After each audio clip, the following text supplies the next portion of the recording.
And you're very welcome back to Soccer Card United. It's episode 180 of the greatest soccer card podcast in the world. My name is Jason. That's Enzo. Hi, Enzo. Hello, Jason. Another big week ahead for the Soccer Card United boys. Always is. At the end of this week, we will be in Frankfurt, Germany. Wow. For the German card show. Yes. And it occurs to me as I say that I wonder how the other people who host card shows in Germany feel about that being the German card show. Yeah, could be spiky. Maybe a bit of... We'll have to ask when we get there. Well, we might know when we walk in the room. Maybe there's a lot of Germans not there. A lot of big Germans, you know. Could be. Let's have a look at what lies in store for us. Okay. In Germany. I'd like to know if anyone who's listening is going. This will be our third card show in Germany. So we've done Munich. Yep. We've done Hamburg. Yes. And now we're doing Frankfurt. Wow. So, do you know what I'd love to know? Where are we?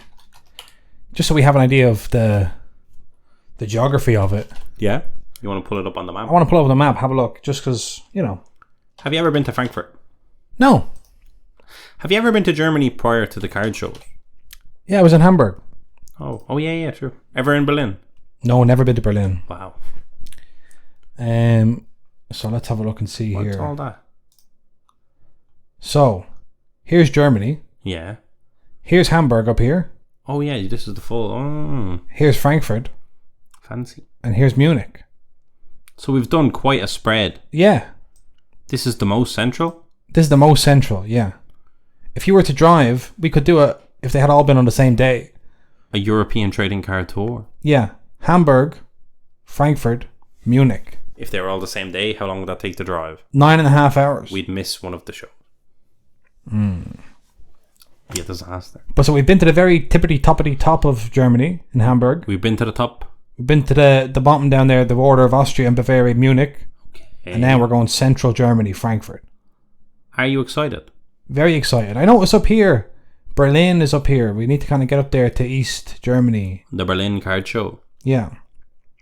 No one's doing a Berlin card show. But yeah, maybe it's very expensive. Maybe so. Probably an expensive city, Jason. We're getting really good flights from our partners at Aer Lingus.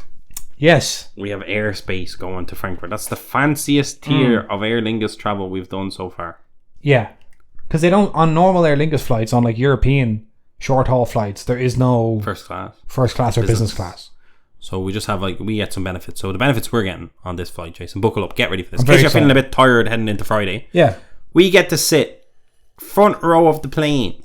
And they promise us, with their heart of hearts, there will be nobody in the middle seat. So Jason, you're at the window, I'm at the aisle. Wow. No one's in the middle. The middle is free. Such as this tier of... So we get a row to ourselves. We get a row to ourselves, Jason. Right? Then, beyond that, we don't have to do... We get fast track in the airport. We get to skip through that security. We get to probably go straight to the mez. Or we get to skip the mez because we have a lounge access, Jason. So if we get there early enough, because I know it is an early flight. Yeah. If we get there early enough, we get to figure out what the lounge is all about. I've never been in an airline lounge. We were almost in a lounge. Don't know where we were going. In Chicago, we were flying back from Chicago. We paid for lounge tickets and we walked in. They just said, "Yous are not allowed in the lounge." We said, let's get just guest lounge access. Let's do it. So I had my tickets. I said, I just bought these tickets for the lounge. And she just said, no. It was very strange. Couldn't really understand what the woman was saying. She basically was saying, we don't let anyone come in with guest passes after a certain time. But the problem we had with that was that policy makes no sense. Yeah, and we had just bought the pass. So that was difficult for us to accept. But very difficult. But we accepted it. We got a refund. It was very strange. Back on home soil now, we should be able to get into the first ever lounge if we get there early enough. But at the normal time we get there, now that we're skipping through security, we should be fine. We should be able to walk straight into that lounge, figure out what it's all about. True. Rub shoulders with the other lounge people who are lounging about. And you know, the thing is, like, you get into the lounge and you want to kind of get the phone out and look, we're in the lounge. Yeah, but that's not the kind of thing a lounge person does. It's not lounge behaviour, I don't think. Yeah, act like you belong in the lounge. Act like this is normal. I've always been in the lounge. The lounge. Yeah. Travelling again. Yeah. Doing that kind of elbowing the other people in the lounge. The lounge. Yeah. Do you remember when we were out there, not in the lounge? Yeah. Could be nice. So that's us, off to Frankfurt. A few bits. Look at this. Lothar Matthaus Q&A and signing session. No. With Bundesliga legend Lothar Matthäus. Unbelievable. Very exciting. Very exciting indeed. That's on the 3rd of September. I believe that's Sunday. Does he have a personal relationship with the city of Frankfurt? I don't know. I know he's a German legend, but I don't know if he has if roots in Frankfurt to a degree. Potentially though. Or is he coming special? I don't know. Let's see. He played for Gladbach, Bayern, Inter Milan, Bayern again. Played in New York. Born? Where was he born? He was born in Erlangen. Okay, so maybe not. In Bavaria. So he's from around where, that's why Bayern was the local big club or whatever. They weren't letting him go through without scouting him. After captaining West Germany to victory in the 1990 World Cup, where he lifted the World Cup trophy, he was awarded the Ballon d'Or.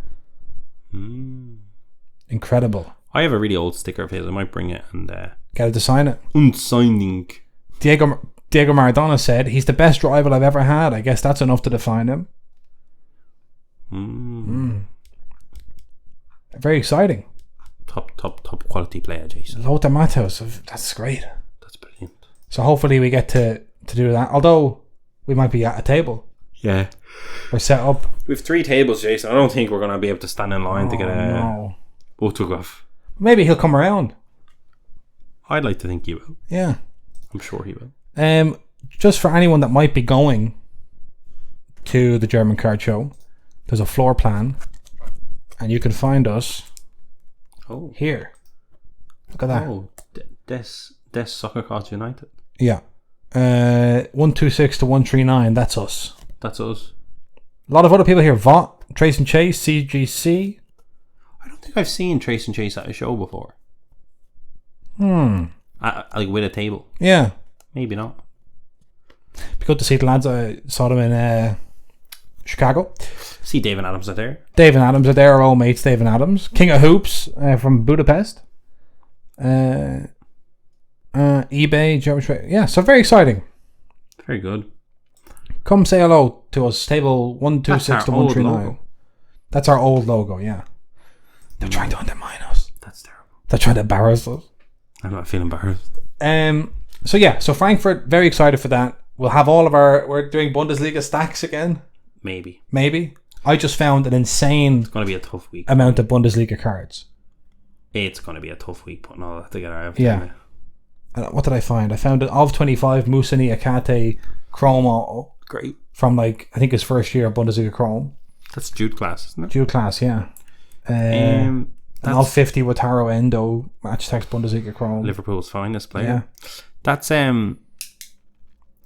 That's Friday, isn't it? We're leaving. There's a trade night on the Friday, actually. I know that. Is there? Yeah, I think we're in Friday morning. Wow. There's a Friday night trade night. Pre-show trade night. Would you ever see the likes of it?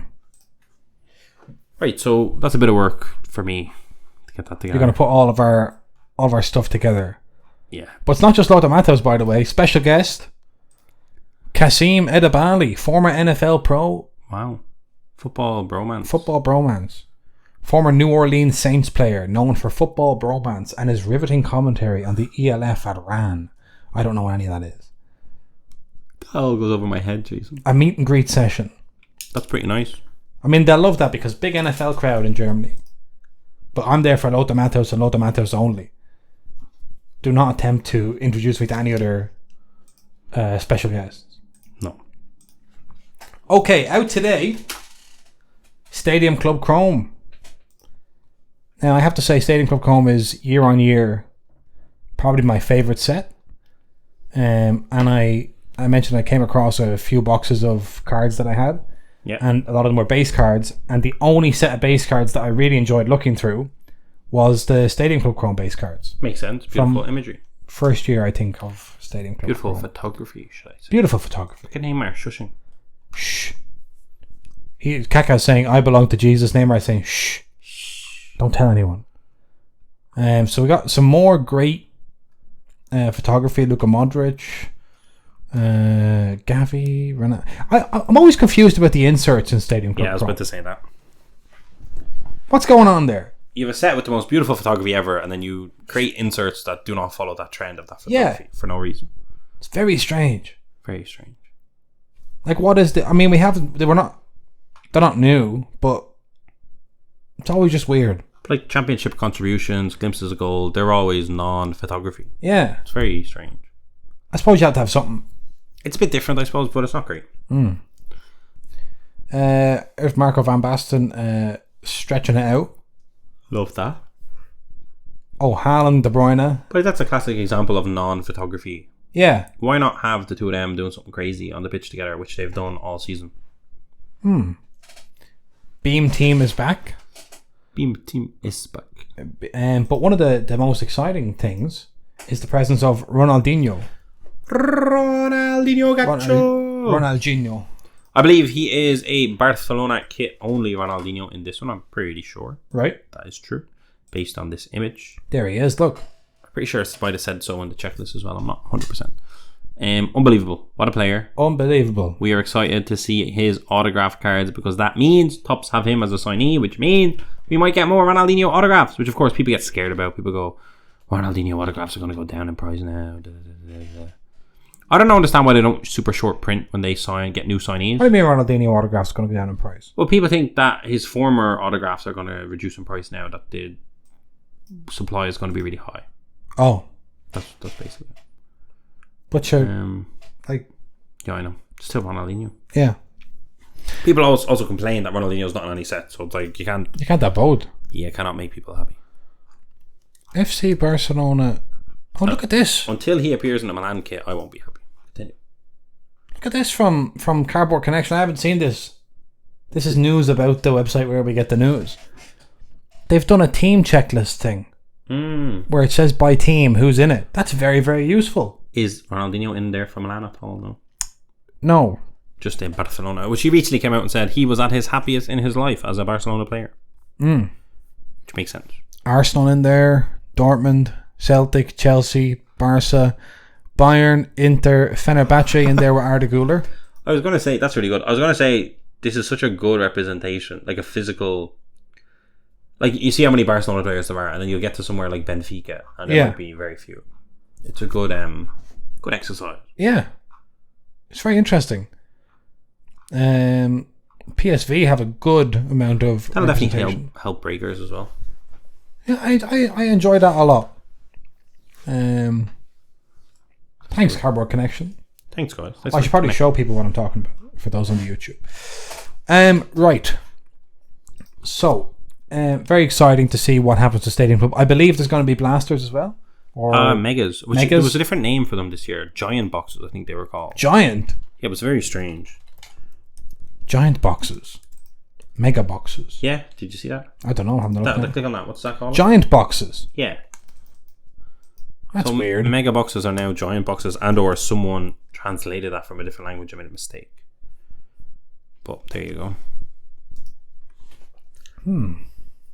Because those boxes are not actually giant. No, but I always got confused with mega. Mega box. What's mega? Sounds fun.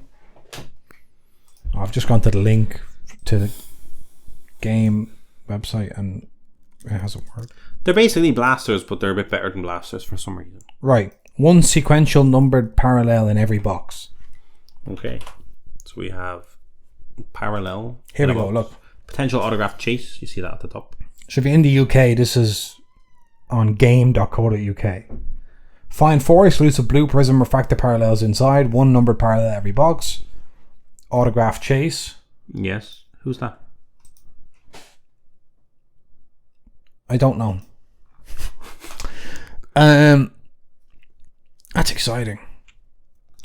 I'm excited to just see. I don't know. Seeing that, like, people get really excited. They've seen the Merlin blasters. The women's Champions League Chrome had blasters as well. And now you got a Stadium Club Mega Box, and that's the one that excites me the most, because if you want someone who just walks in and goes, "It's Haaland" or "It's Garnacho," and they just buy a box of cards, but then they see that imagery, that's what gets you in. It's all about that Stadium Club. It's brilliant. Very exciting. I'm a fan. Although anytime I walk into a shop, remember whenever we're in the States, we go into game, anytime I see them, I never buy them. That's partially because we buy enough boxes, right? We always have stuff. But it's always cool to see it, and then it's like, well, I'm not going to buy it myself. Yeah, but you're not really the target market. I know, you're right. Still cool to see. I always feel whenever I go into a shop, and I see like a physical store and I see the hobby products, I always feel like a weird sense of ownership. Almost like I'm inspecting it. I'm always going over like, how do you have that? All right, that shouldn't really be there. That should be up to, You're kind of looking at the owner trying to be like, hey. Man, I get it. I'm pointing at my hat. I'm like, Soccer Cards United? Soccer cards? Huh? You almost want to go, good man, put this in here. You've done well. Keep up the good work. Like we're like a sales rep coming in. Like we sold it to them. Yeah, we're hobby heads. Yeah, hobby heads. That's us. And hobby heads do feel a sense of, I suppose that's how, if you were like a fisherman, not a fisherman, but like a fly fisherman, like, an enthusiast, and you went into Aldi, and in the middle aisle they had like a whole fishing, your waders and your fishing rods and all that, you would feel a sense of like, good job, Aldi. Good job, Aldi. You did it. Yeah. Growing the fishing hobby. Fishing's always the parallel hobby for you. It's, for as long as we've been doing this podcast, you could do a supercut. Fans could do a supercut of every time I make a fishing analogy. What other hobbies are there? People like golfing. That's a sport, though. It's a sport. But it's a hobby. No. What about... Well, it could be a hobby. Yeah, I don't know. I guess it's a hobby. Yeah, some people have sports as hobbies. Some people have sports cards as hobbies. Right, time to visit my favourite website. Oh, we're not doing it, are we? We are.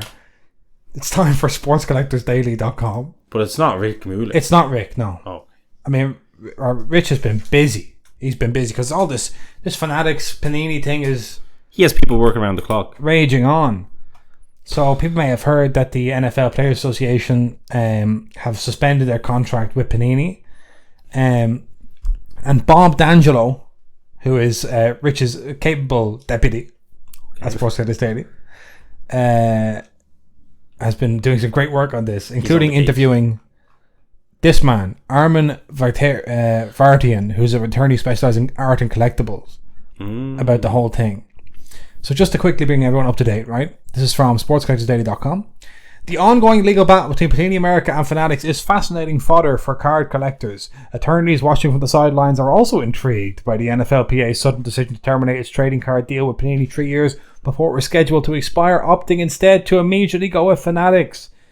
They told contract advisors last week that the union's licensing branch, NFL Players Incorporated, had made the decision. Okay, so Fanatics had acquired the exclusive rights to make NFLPA branded cards in a 20-year deal that was set to begin in 2026. However, Monday's move accelerated the timetable and intensified the dueling lawsuits between Fanatics and Panini. Fanatics' countersuit alleged that Panini sued at-will former employees without non-compete restrictions who later signed on with Fanatics. Meanwhile, Fanatics agreed to a contemporary injunction that barred 7 former Panini employees from recruiting others or using confidential information. It's going to be a mess, said California-based attorney Armin Vartian, who specialises in legal matters in art and collectibles. One thing I know, from what I've read from Panini's lawyers, is that the NFLPA said there was a change of control at Panini. You lost too many of your good people, they're saying. I hope for the NFLPA's sake they have more than that. Ooh. Vartian said that in his view, the loss of control alleged by the NFLPA has not happened at Panini. They haven't lost their numbers, he said. Where did they go? It's like the kid who kills his parents and then says he's an orphan. Jesus. What an analogy that is. That's crazy. That's you better off efficient. Yeah. Can you come up with a fishing analogy there? On the fly. Yeah. It's like the guy that kills all the fish and then asks why they're not biting. Yeah, he polluted the ocean. Yeah. Oh, there's something there. Wow. So, anyway, that's all very interesting. It won't be good for either side, this fella reckons. Is this the fella? The attorney. Yeah. Then there's another attorney who says they seem to be the only ones making money. He's attorney. David Boyes, chairman of Boyes, Schiller, Flexner LLP in New York City and the attorney representing Panini, called the NFLPA's early termination of the agreement and its jump to Fanatics improper and ineffective. What an insult. That's improper. Improper and ineffective. You're out of order. Listen to this, right? So if Panini, this guy Boy said, if Panini had been as unsuccessful as Fanatics pretends, Fanatics would not have had to use decades-long exclusive dealing arrangements to lock it out of the market or improperly cut off Panini's supply, interfere with Panini's production facilities, and raid its employees. Holy smokes! Boys is here, has the smoke. Yeah. Jesus. And then, as we may have guessed, Boys is one of the top litigators in the country, Vartian said. I wouldn't want to go against him. Saying like he put it together really well. Yeah. Because Fanatics like, we're not doing a monopoly, we did nothing wrong. Yeah. That's crazy you said that. You are struggling. To put it together like that. I know. Wow. Unbelievable. This is not going to be good for anyone, they say. No. And it occurred to me that people have obviously been wondering what's the knock-on effect going to be of this? Like, what's going to happen to Panini? The redemptions. And in terms of soccer, I remembered a conversation that I was having with the guys on David Adams' The Chase at the National. And they were asking about, like, why is it seemingly difficult for on-card autos and relics and all that for soccer? And I was saying that unlike the American sports, there's no soccer players association that has actual like bargaining power, that has any like commercial authority, and so it's really hard to get deals done with soccer players because you have to go individually to all the agents and sign this deal and sign that deal, and there's no like, you know. But on the other hand, that might be what ends up saving Panini when it comes to their soccer licenses. It's really hard to get deals done with soccer players, but it's also really hard to get deals undone. You can't just go to, there is no equivalent to the NFLPA, change their minds and everyone comes with you. You know, it's a much more complex situation. I still back Fanatics to figure it out. You backed them? I backed them to figure it out. To figure out what? In fairness, their plan is probably just get rid of Panini. Panini probably can't survive solely on their soccer license, so you don't even need to do that. They'd have to downsize. I feel like there's some businesses that can't downsize. You can either run it at scale or you can't run it. Kind of. Yeah. Like you couldn't run one McDonald's. That's what I mean, yeah. Because you couldn't possibly make it that cheap. Maybe that's the answer. Wow. But you could do, in fairness, if you're Panini, what you could do is print soccer cards to the moon for the next 3-4 years. Yeah. Just to impact the supply of top soccer as well, because the rookies cross over. Do you know? If you were getting mischievous. Yes. That'll just water down your own brand though, so who knows? Who knows what's happening? But I do think soccer is somewhat safe. Not safe, but I think it's going to be harder to change it up. And I also don't think the companies are going to, it's like, let's not spend tens of millions of dollars suing each other over soccer licenses. They're not that lucrative. Oh, that's a sad reality for us. Not that lucrative yet. Not yet. But you know, we could certainly, if you want a 10x the hobby, you've got to be looking at soccer. You've got to look at soccer. You've got to look at it. Now we're biased, but it's true. Yeah, you've got to look at some of the podcasts out there, because the soccer ones are really, really good. Right, I think that's all we have for Hobby HQ. Did you have anything else? I just wanted to finish this thing because it was really good. This says, did you read the last? No. Maybe it's a situation where Fanatics buys out Panini. He said, we're going to declare war on you, but we're going to make a deal. Then he goes, at the beginning of litigation, everyone is loud and bombastic. It will settle down. There is always the reality of let's do business. Let's talk and settle it. He's an experienced litigator, Armin Vartian. You start by going mad, then you ultimately are faced with reality. Yeah. And you go, right, let's just cut a deal. Because no one wants to actually go to court. No one wants to burn it down to the very end. Yeah. Who knows what's going to happen? There's suing, there's counter-suing. There's all sorts to carry on. Legal fees. It's the lawyers that win. It's the lawyers that win, that's right. Hobby HQ. Hobby HQ, in the books. In the books again. I want to talk about, in your football week, I want to start off by talking about Jude Bellingham. Ronaldo himself. Ronaldo himself. Because I don't think people are appreciating. Yeah, I mean, like, people say what Jude Bellingham is doing for Real Madrid is already baked into his card prices. But no, it isn't. It's not. No one was expecting him to be Real Madrid's top goal scorer. La Liga's top goal scorer. This can't possibly have been... If this was Mbappe. Yeah. If Mbappe could not have had a better start than this at Real Madrid. It's incredible. Real Madrid were in Vigo the other night, Friday night. Celta Vigo. Playing against Celta. And they were having a hard time. Rodrigo missed a penalty. They almost went down immediately to Celta but the goal was ruled out. Struggling. Who steps up in the 81st minute? Jude Bellingham. Bang! Goal. And when you think about it, that's what the third game in a row where he's scored. He hasn't played a game yet that hasn't scored in it. And I think in the first match they were already winning, but the other two matches they were clutch. They were clutch goals. I mean, this is incredible. And there is, as Brendy Boyle on Twitter, I saw these series of tweets, says Bellingham mania in Spain is real. And the thing everyone keeps repeating is that he seems like a great lad. So they're fascinated by Jude Bellingham in Spain. He's got big spreads. Here's Marca, the newspaper. Bellingham's been converted into a 9.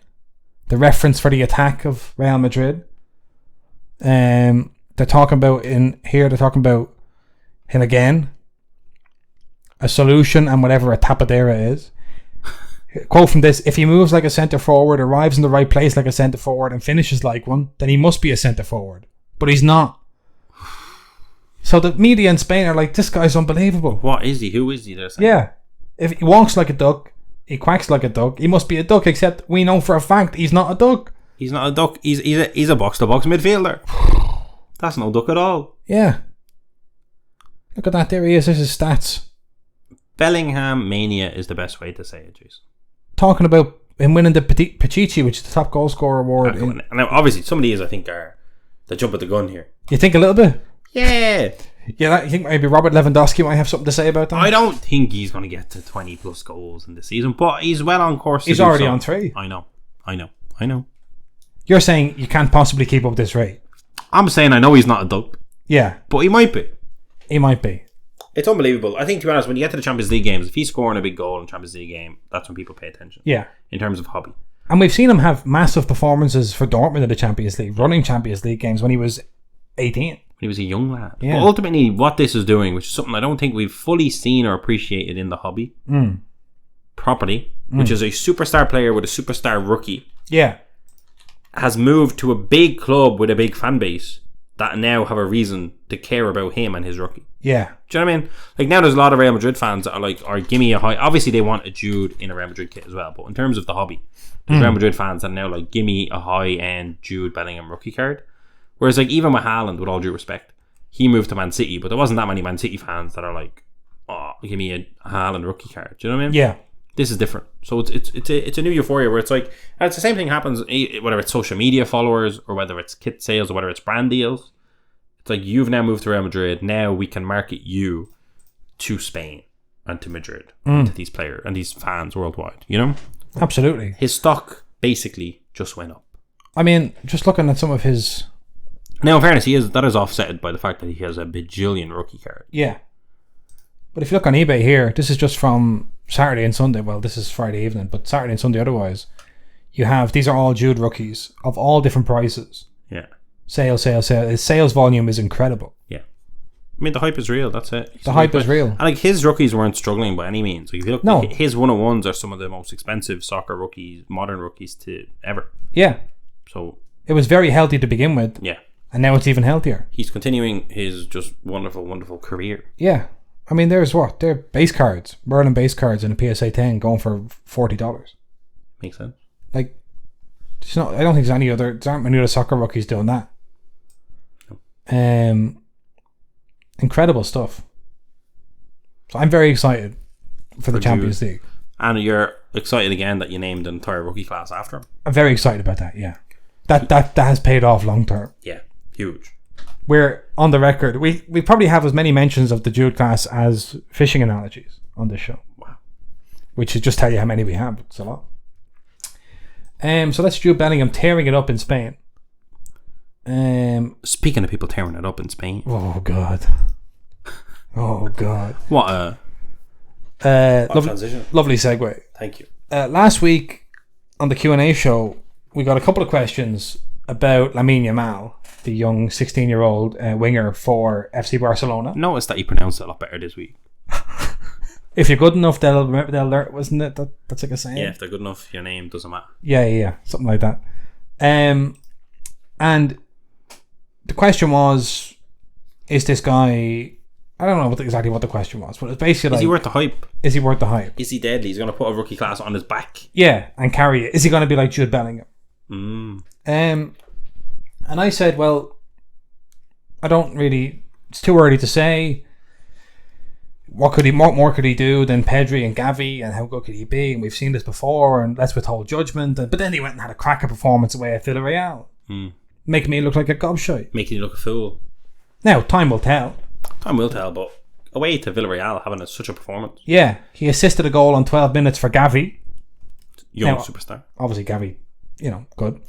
Then he should have had a goal himself later on, and then a shot of his that hit the bar came back, and Robert Lewandowski scored it to make it 4-3 in the end to Barcelona. He had a brilliant game.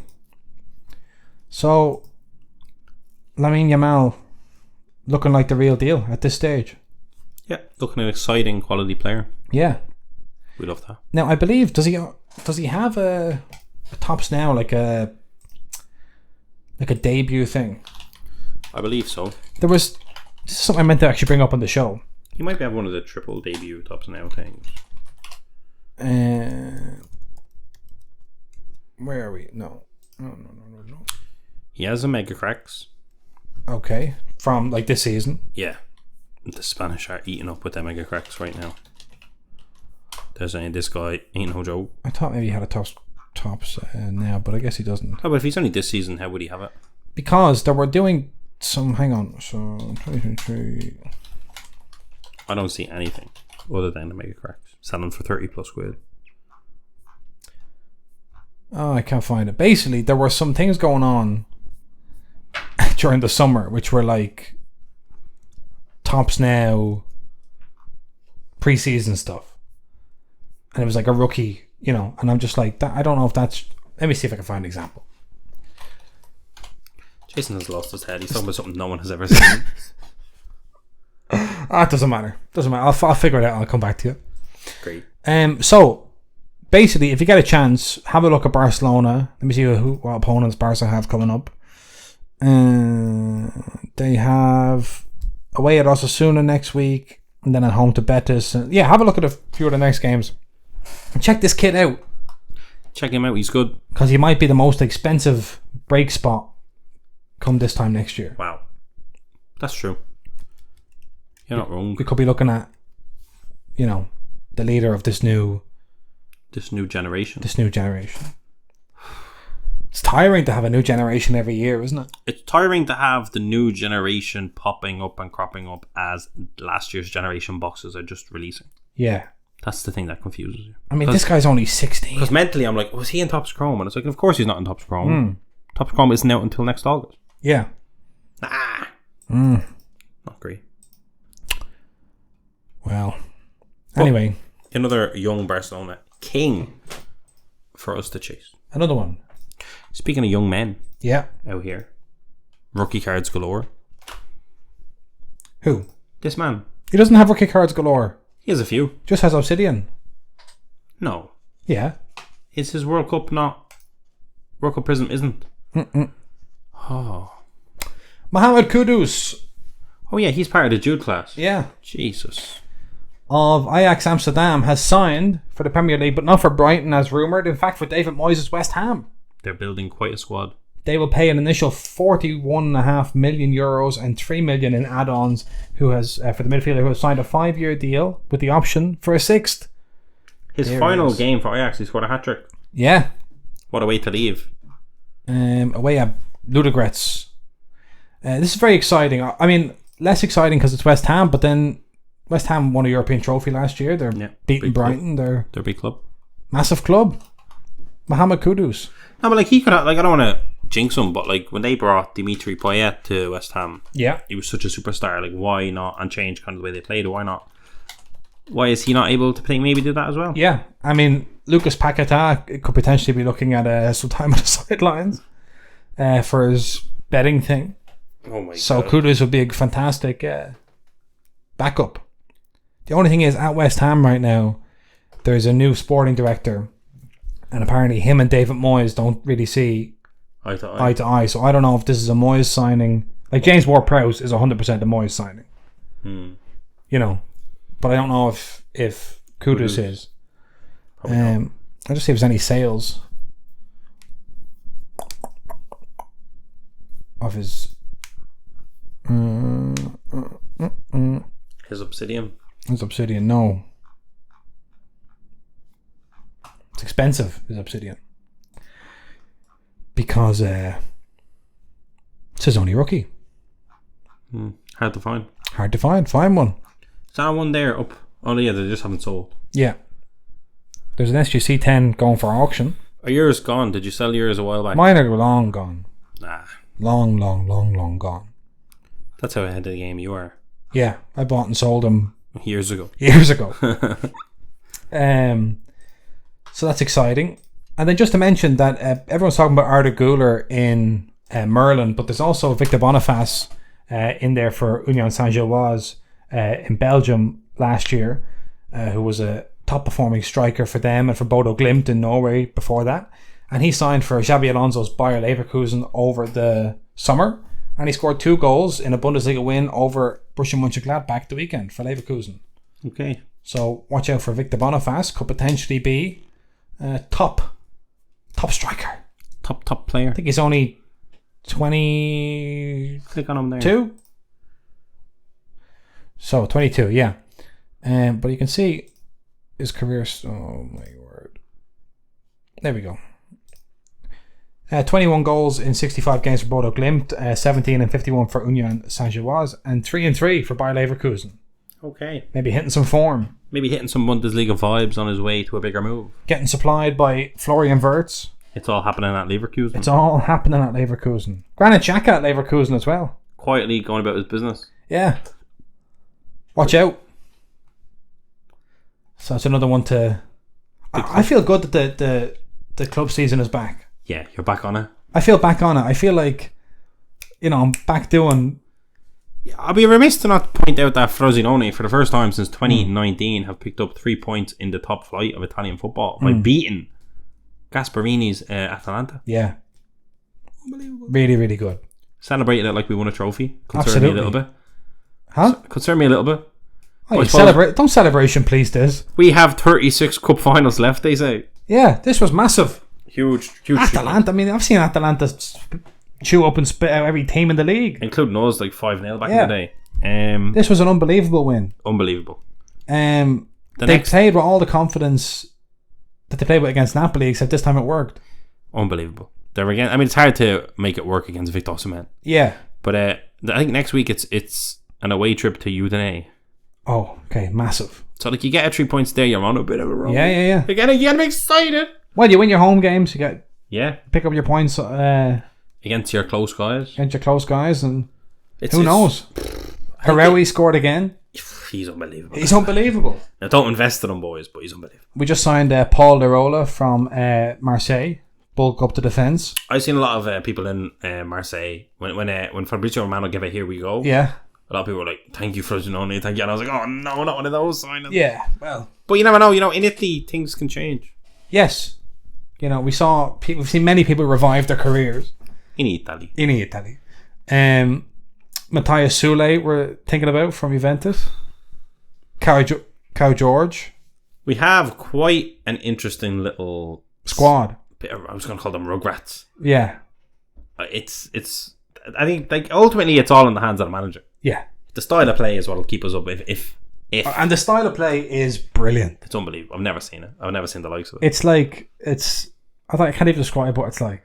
It's just you never saw a newly promoted team play like this. Well, But we Las thought Palmas, I feel like kind of. Okay, yeah. But at the same time, no, you've never felt what we're feeling watching these boys. No, brilliant stuff. Unbelievable. And you could actually see I'll save it for the fuzzy show now. I'm not going to get into it here. The people don't want to hear this. Also, Chelsea finally got a win on Friday night against Luton Town, and Nicholas Jackson, who's a rookie in the 22-23 La Liga products for Villarreal, scored his first goal for Chelsea, a competitive goal for Chelsea. And Raheem Sterling scored a brace. Don't sleep on Poch's Chelsea. Listen, that's 2 wins in 15 games. They're doing it. Are you scared for Luton? You fear for Luton, don't you? You fear for Luton. Yeah. Like, when we got promoted, I was looking at Luton going, I hope we're not going to be like Luton. Yeah. But you had fear for Luton. I think that's 2 losses. They didn't really look... Haven't had a home game yet because they're getting the place remodelled. Yeah, but imagine all that money into remodelling, you might get relegated. That would be devastating for a club like that. But we wish them the best, but it's tough. I saw since 1992, they've spent £30 million on transfers. And Chelsea, who beat them on Friday night, have spent £3 billion since then. Jesus. So you cannot emphasise enough just how unlikely it is that Luton are in the Premier League. Yeah. Could be a good story, though, if they can get some points on the board. Yeah. Try stay up, change the club's trajectory. Yeah, there you go. I saw Sheffield United against Man City. Yeah. You fear for them. You really do. Haaland just looks great. No, he doesn't. You're joking. He doesn't look good at all. I mean, they had him in the pocket. United. Yeah. But the header, I'm just thinking of that header. Like, the header was good, but that's all he needs, Jason. I know. I mean, it was inevitable that he was going to get his chance, but in terms of, with no Kevin De Bruyne... Yeah, tough. I was just watching it going, someone needs to find this fella. Who are they saying they were going to sign to replace him, maybe? Well, they were talking about Paquetá. Yeah, there was someone else. And then, I don't know who else. I can't remember. But, I'm sure, Haaland is obviously flying. He's had a great start to the season. But I was just thinking, just watching it, I was like, you got to supply that big fella in the middle here. Yeah. Because there was a bit of the old... Obviously, Pep's not on the sideline. If he had been on the sideline, he would have been tweaking things. But there was a bit of the old City where it's a lot of passes going across. Not going anywhere. They'd figured that out last season, how to play with a striker. And then they've... I don't know. Anyway, Haaland almost certainly win the Golden Boot. Again. That's why Harry Kane left the country. Yeah, rattled. That's his trophy. Yeah. If he's not going to win the Golden Boot, what's the point? What's he doing? Good win for Liverpool. Darwin Núñez. Another Obsidian rookie holder. Will I have a look and see, was there a big Darwin Núñez Obsidian sale after that? You were all over that 2020 Obsidian, Jason. You knew things people didn't. If only they'd listen to me. If only. They'd be up now. You have to do 2020, Jason. Here we go. It's a good rookie. August 19th, and of 50 PSA 10 went for $500. He also had a summer signings, but didn't have a rookie logo. Yeah, that was the massive mistake. Huge mistake. Huge. But look at that. On July 18th, you could still get Darwin Núñez Obsidian rookie for $87. Darwin Núñez's rookie is under-mentioned, I would say. Yeah. Because he could, explode.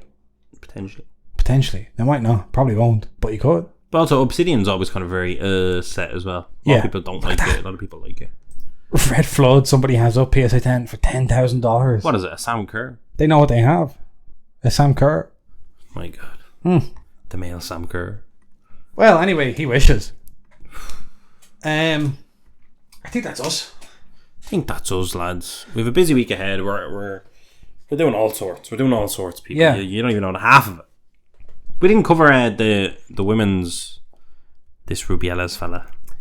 Yeah, I just thought... You can't. You have nothing to add. His mother's locked herself at a church. She's on hunger strike. Bobby Sands? Well, yeah, I suppose, yeah.